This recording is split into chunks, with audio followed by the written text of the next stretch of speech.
Hello, come on in.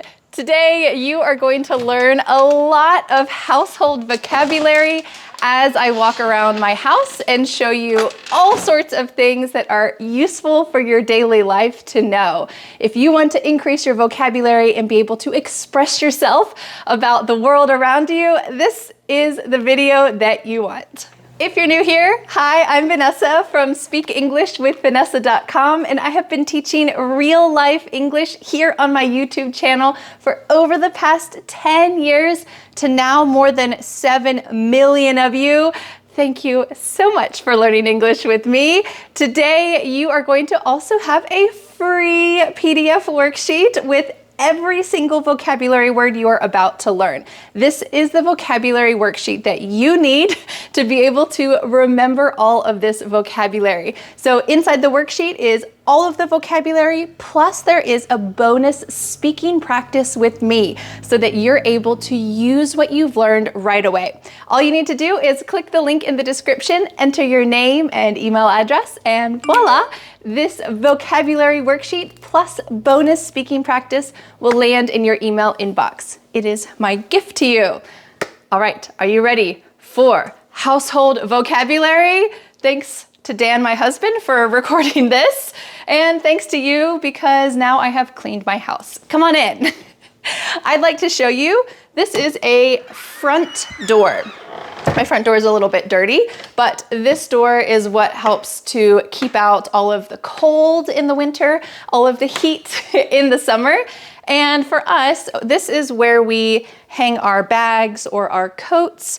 And we also have a little shoe bench here.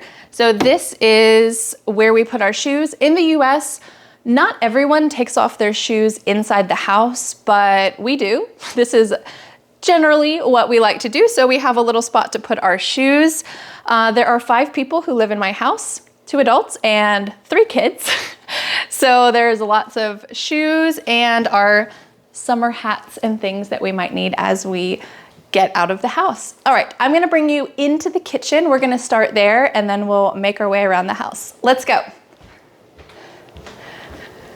So in the kitchen, the biggest thing that you see, especially in our house, is the kitchen counter. Notice that the T in this word is cut out in American English.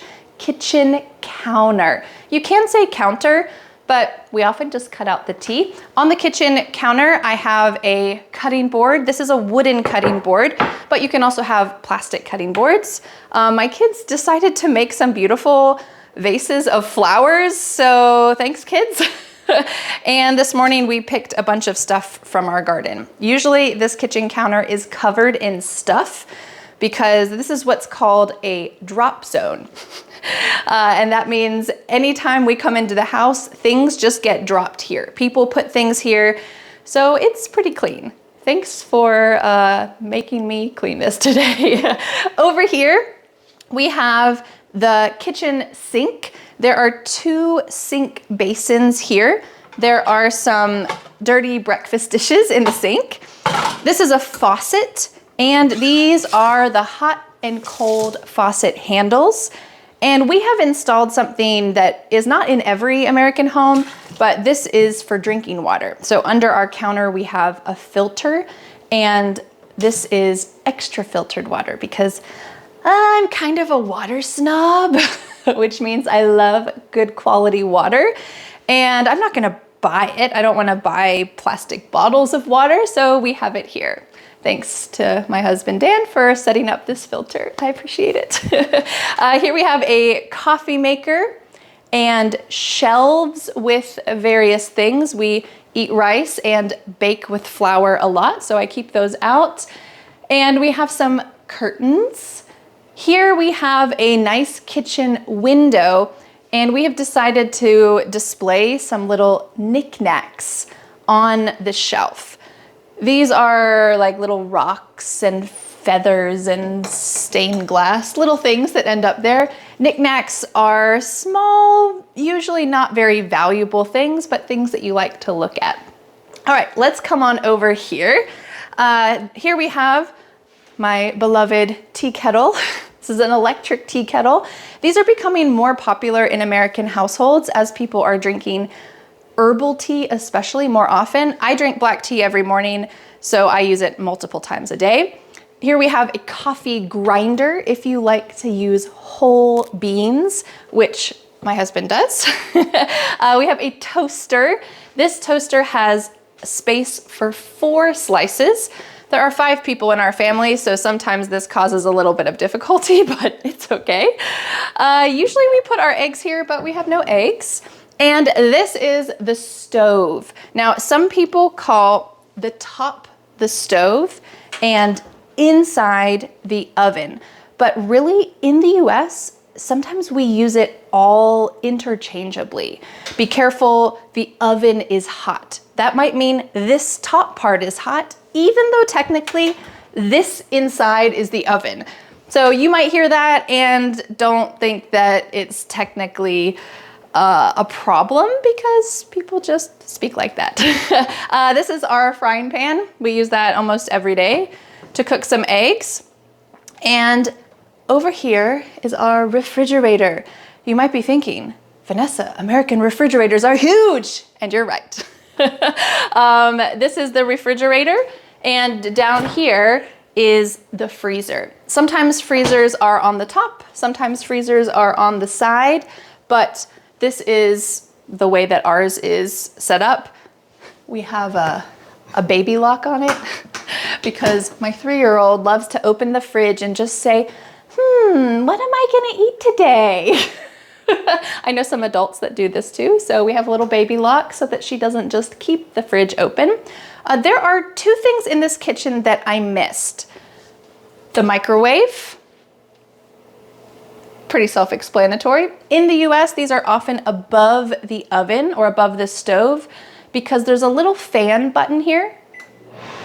Can you hear that?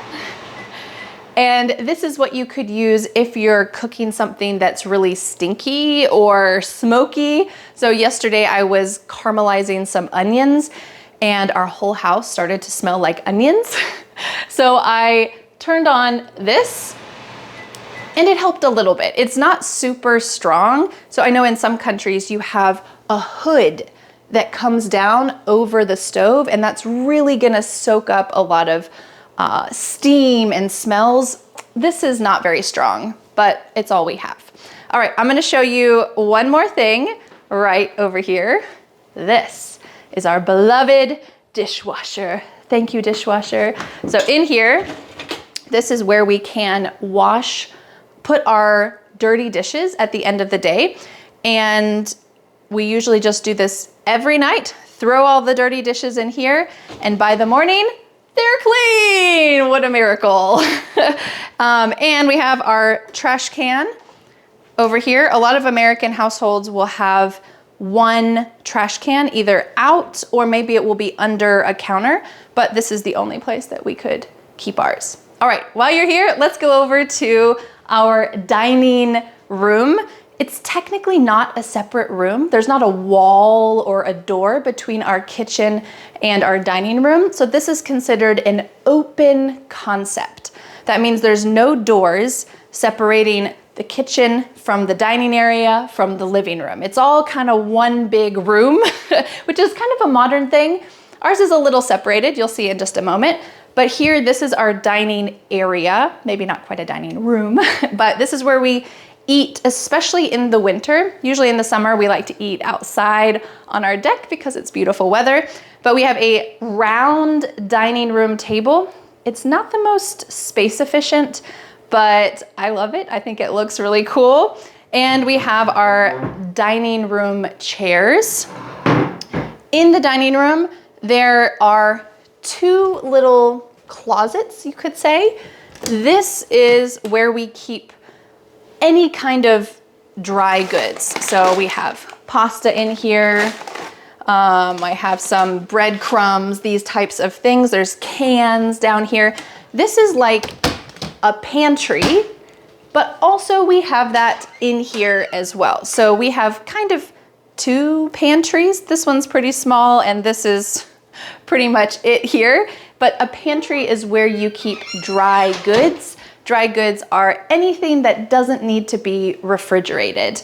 And we keep flour, extra rice, tomato cans, these types of things in the pantry. Okay, let's go on to the living room. As I mentioned, this is an open concept house, so there are no doors. We can just walk freely to the other room. This is our living room. In our living room, we can start over here. We have a piano. This is an electric piano, so you can push a button and it will play. Oh, if it's turned on, which it is not. Okay. It is turned on. So you can turn on the piano and play it. My son is just starting to take piano lessons, which is very exciting. And we have some art on the wall. You can say this is framed art, or the art is framed. One of my students in Korea painted this for us. And this was a gift. Can you see our family? This was a gift from Dan a couple years ago. Very special pieces of art that we like to display. Over here is a centerpiece of our living room. In most American homes, the fireplace, which is this, is the centerpiece of the living room. Right now it's summer, so I don't want to turn it on, but it is a gas fireplace, which means we don't need logs. We don't need to start the fire. There's no smoke, there's no ashes, it's very clean, and we can just flip a switch and it turns on. So cool. All right, well, in this area in the living room, we also have a mantle. Most people have a mantle above their fireplace. It's kind of just an aesthetic choice, but it could also be practical if you have a TV above your fireplace. It can kind of protect the electronics from any extra heat. On these shelves, we have just extra things, like some cords that my husband did not want you to see, but you know what? That's part of real life, right? We have a record player. Not extremely common in most homes, but here we have it. And just some other decorations. These are also kind of knickknacks to decorate the living room. All right, let me show you the most common piece of furniture in a living room. So this is a couch. Some people call this a sofa, and it's really just a regional choice or a personal choice. I never say sofa. I always say couch, but it's up to you. Neither are more correct than the other. And this is called a coffee table. It is not exclusively for coffee. We put everything on here: books, coffee, board games, children. They jump from here to here all the time. And in the US, as you saw a moment ago, it is not in your own home. Maybe if you're at a new friend's house, I wouldn't do this, but in your own home, it is not considered rude to put your feet on the coffee table. In someone else's house, I would wait until they do that first. But in your own home, it's considered okay to do that. Beside the couch, we have a little side table. This is really useful for putting a drink or a book or something on. And a lamp.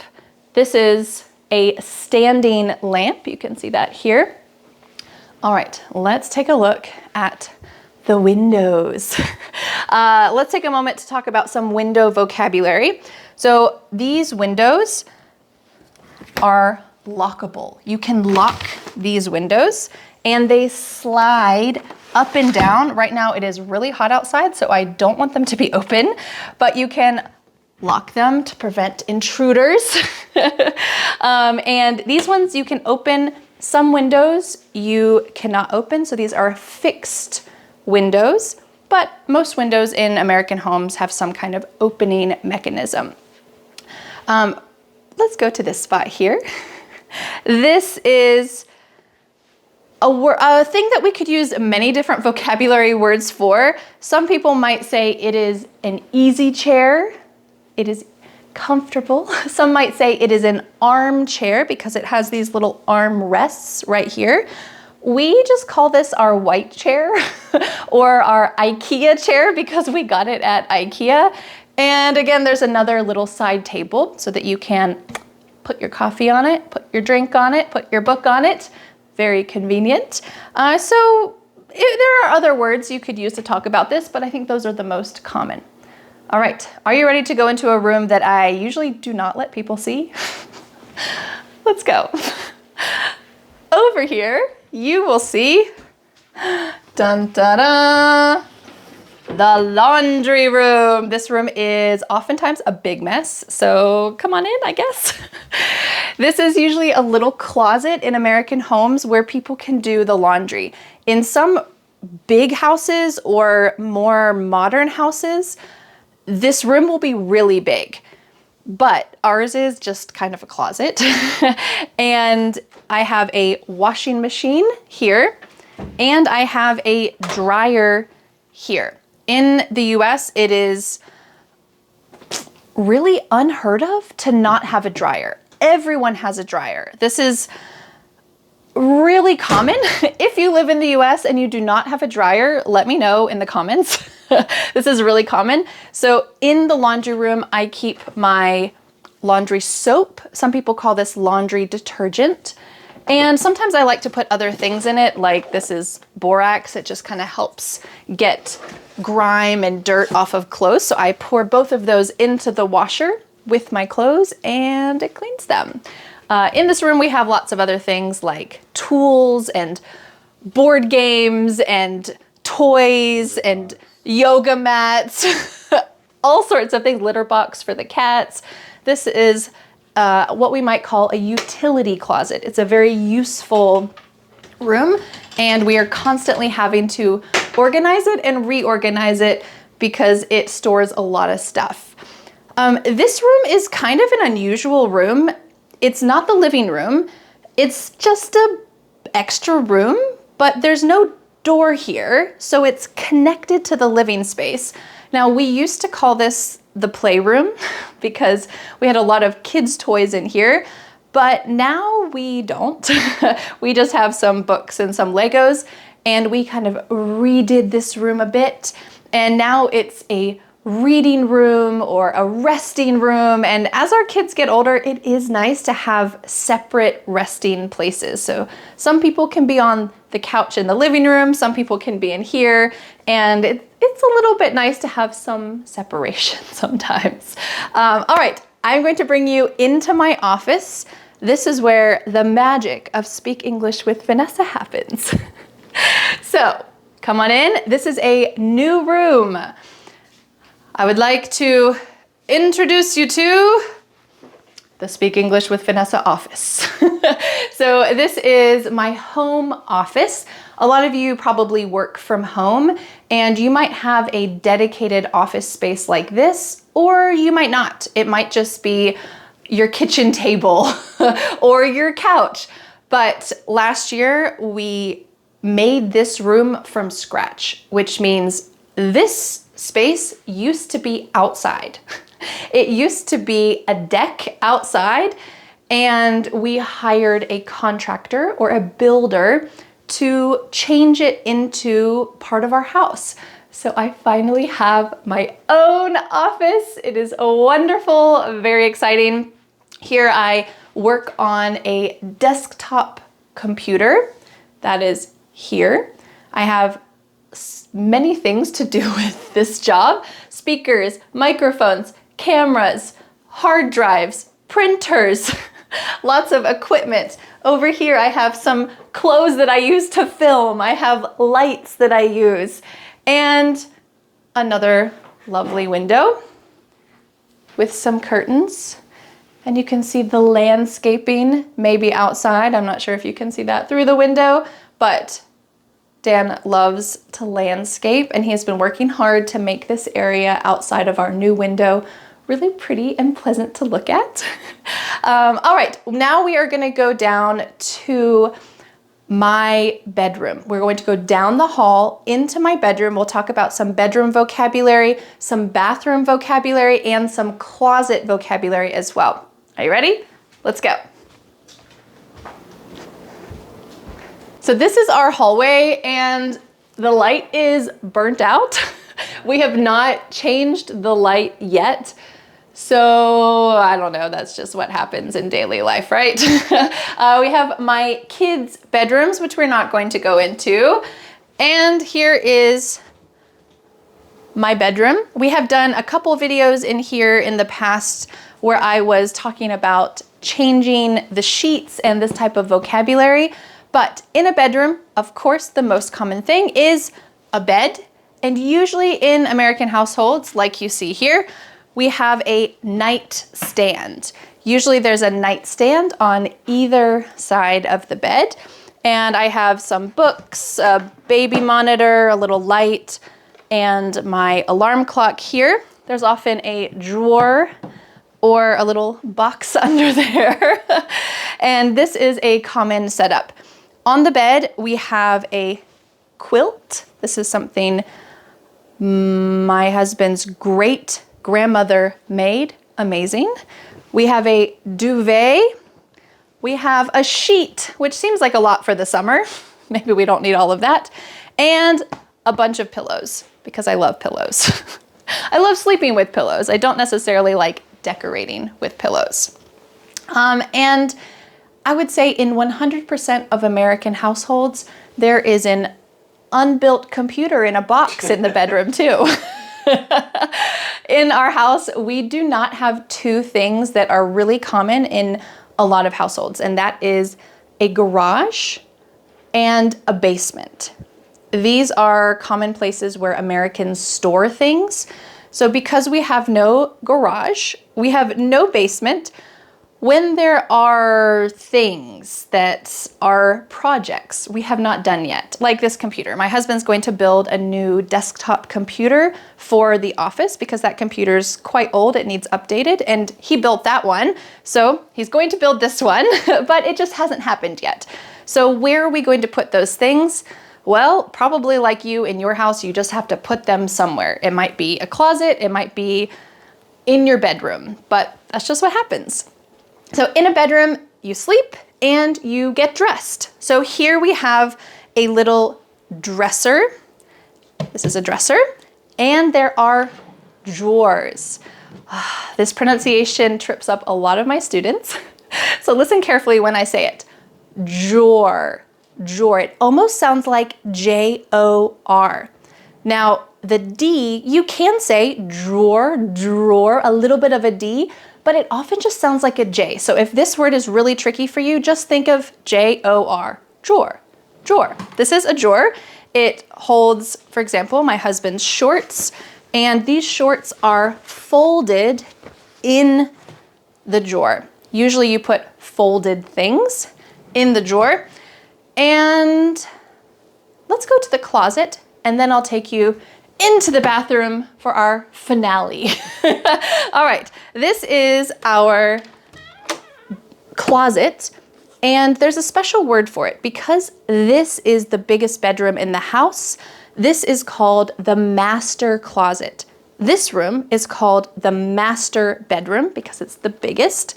And this is also called a walk-in closet because you can walk in. Let's walk in. It's really messy in here too. So I will stand in the little area I can. In the closet, we hang our clothes. These are my husband's shirts. These are some of my dresses. And you can see here, we hang up our clothes on a hanger. They're here, hanging in the closet. We have a couple other items as well, like folded sweaters, but these are just things that did not fit in our dresser, and we're storing them here off season. Right now I cannot wear sweaters. It's way too hot outside. So I put winter stuff in here as well. On the other side of the closet, you don't need to see. All those pictures. There are tons of things. Oh yeah, you wanna see these pictures? this is, I wouldn't say it's the reject spot to put things, but it kind of is. I made this map of Korea artwork for Dan for Christmas a long time ago after we moved back to the US from Korea, and we lived in Suwon. So all the pictures from our trip time in Suwon, some Seoul, all of our students and food we ate, all the different trips we went on. So it lives here in the closet. There's not really a better place to display it. I wouldn't say it's fine art, but it's personal, specialized art. So it lives in our closet. And you know what? Every time I open the closet, I see it and I enjoy it. And it lives alongside other things like a rug that we need to get rid of, but it's still in our closet. What about the other one? Oh, this one. This is a classic. This is a very similar type of thing. We call this a collage. Notice that the G in this word is a J, collage. A collage that I made for Dan, how many years ago would you say? I think this was our happy 1-year anniversary. This was 19 years ago. This is a date anniversary. Yes, our date anniversary. Wow. This is when we were dating for 1 year, and I made a collage of all different pictures of us. It also lives in this closet. It's the kind of thing you don't really want in your living room, but you don't want to throw away. So it's hung in our closet along with all the other junk. Okay, let's go on to the bathroom and talk about a little bit of bathroom vocabulary. So this is the master bathroom, or we could call it the master bath. And when you are looking to buy a house or possibly rent a house or an apartment, you'll probably see in the advertisement, master bath, master bathroom, master closet, this type of thing. You'll see that terminology. It's pretty common, especially when you're renting or buying a house. All right, so in the bathroom, we have some similar things that you probably saw in the kitchen. We have the faucet, and we have the sink, and here we have some mirrors. Hi.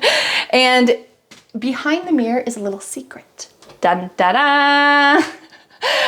This is saw me for a second. Medicine cabinet. Inside the medicine cabinet, we can put really anything, not just medicine. So our counters are looking really nice right now, really clean. It's usually not like that, but this time of the year, I don't know if it's the heat or the rain or what it is, but sometimes these little ants come in our house. So my solution is to just take everything off of the counter, put it in the drawers, put it in the medicine cabinet, and maybe the little ants will have nothing fun to eat. I don't know if they're eating little bits of toothpaste or what they're doing, but it worked. There's no ants, so success. Here we have our toothbrushes and floss.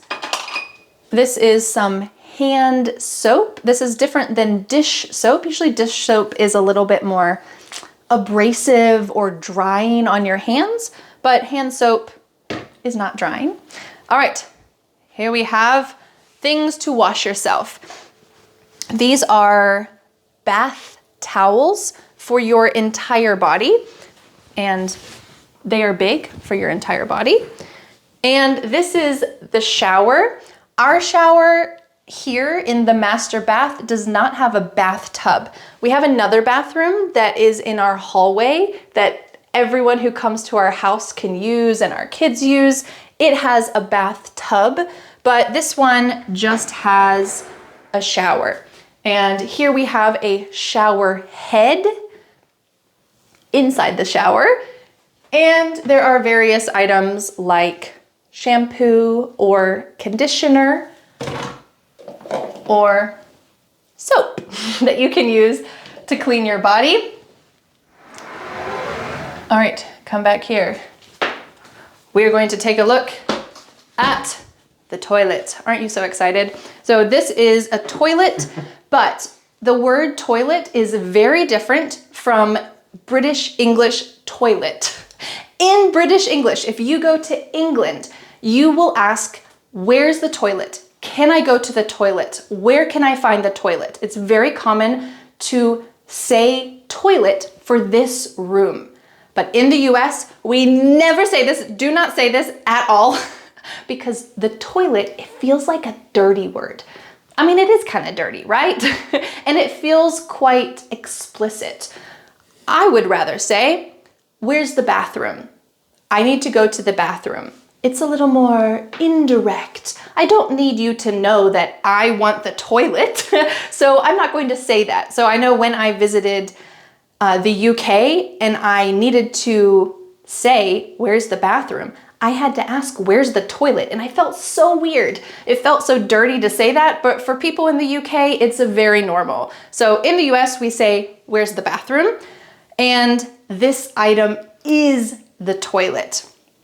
There are a couple things that go with the toilet if you want to come take a look. We have here, Crouch down. we have here toilet paper, and I have a little spray cleaner here in case we need it. This is the handle, the toilet handle, or you could call it the flusher, because what does it do? It flushes the toilet.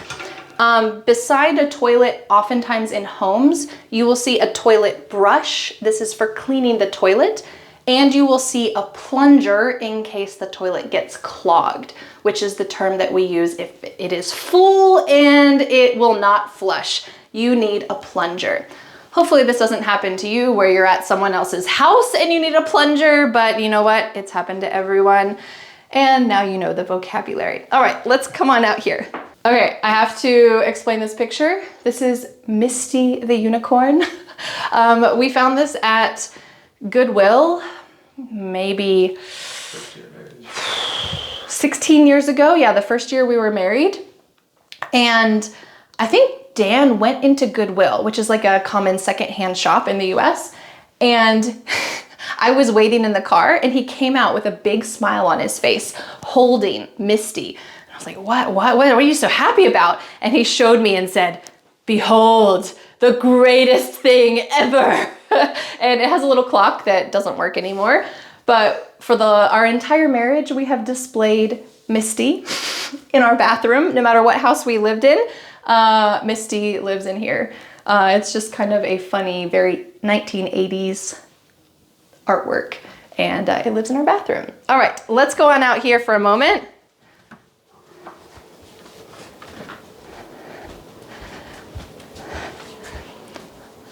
Okay, we have here very messy shelves.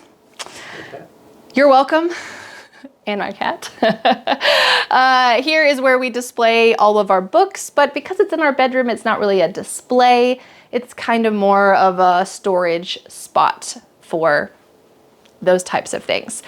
All right, before we go, I could show you, we have a couple house plants here. They're not doing so well. That's code for they're probably gonna die.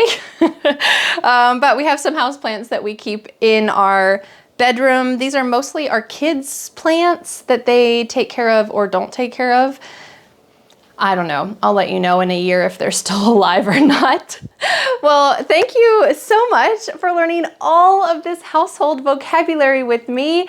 Thank you for giving me the excuse to clean up my house and show you all around, but also give you the vocabulary that you need for your daily life. So if you would like to remember all of these words, don't forget to download today's free PDF worksheet that includes all of the vocabulary you heard today. Plus there is a bonus speaking practice where you can practice speaking with me and using your voice, using your pronunciation, but also imitating my voice so that you can go out into the real world and use English with confidence. All you need to do is click on the link in the description, enter your name and email address, and voila, the PDF worksheet plus bonus speaking practice will land in your email inbox. It is my gift to you. Thank you so much for learning English with me, and I'll see you again next Friday for a new lesson here on my YouTube channel. Bye. But wait, do you want more? I recommend watching this video next, where you will learn a lot of key kitchen vocabulary. I go through every single cabinet, every single drawer, and I explain all of the vocabulary you need for the kitchen. This is extremely useful and it's interesting culturally because maybe it's the same as your kitchen and maybe it's not. I'll see you there to find out.